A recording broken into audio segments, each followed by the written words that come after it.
My name is Eric Chapman. I'm the Director of Aquatic Science for the Western Pennsylvania Conservancy's Watershed Conservation Program based in Indiana, Pennsylvania. Today we'll be doing Hellbender surveys in a stream in northern Indiana County. We've been focusing on surveying Hellbenders for a number of years, actually since 2007. This species is extremely important for indicating good, clean water.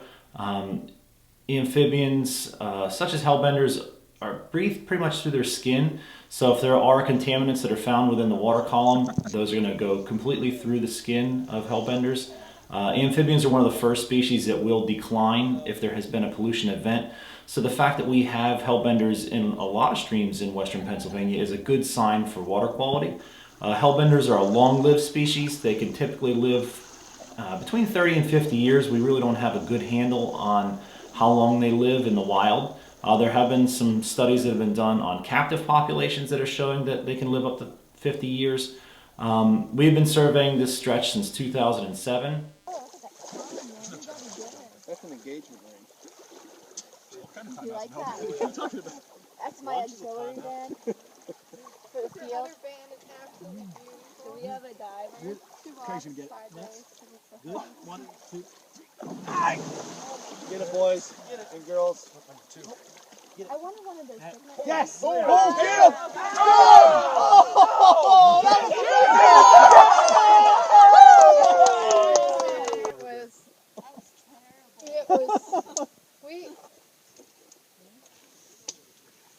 we had to call it and move to a new place.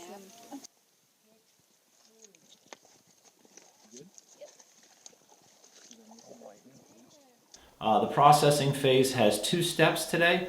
The first phase is chytrid fungus testing, which is a fungus that's been decimating amphibian populations worldwide.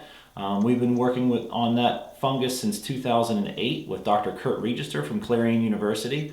Today, some of his students are out here today swabbing for chytrid fungus. You're going to notice they'll swab each of the feet of the Hellbender 5 times, and then they'll swab the cutaneous folds as well. Then the animal is handed over to the Western Pennsylvania Conservancy biologists. We'll go ahead and measure the length and the weight of that animal using a variety of different tools and techniques, and then place the animal in the trough that we've constructed to measure its length, and then also look and see if the animal has a pit tag in it. A pit tag is the exact same tag that a veterinarian would put into your dog or cat to give you an animal identification. I call it the little Hellbender social security number. Once we have a tag in that animal, we're able to track it over time. It's not a radio telemetry tag. It is a tag that you have to actually catch the animal again, and then you can scan it. This information is important because we can document a couple of different things if we catch that Hellbender again. The first thing is its location. We take a GPS coordinate from every animal that we capture, and so we know the exact position of that animal in the stream within plus or minus 10 feet. So we can get an idea if they're moving around, if they're changing nest rocks, because Hellbenders live underneath the same rock pretty much their whole entire life is what we're seeing in some of the streams where we work. They don't move around a whole lot. A couple hundred meters probably in their lifetime is all that we typically see, unless habitat changes or something changes. In addition to looking at the pit tag information, we also look to try and see how large are these animals growing over time. You know, how much weight do they put on in a typical year?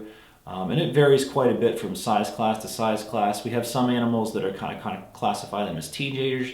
As teenagers, they will gain 30 to 50% of their body weight in a year, which is really incredible for a Hellbender.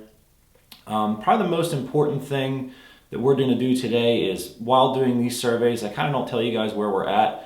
That's one of the main reasons for that, is because these animals are a long-lived species, and there is a black market. There can be a black market for them, so we don't like to disclose where we're working at. And also, they are a sensitive species in Pennsylvania. You do need a Pennsylvania scientific collector's permit to be out looking for these animals.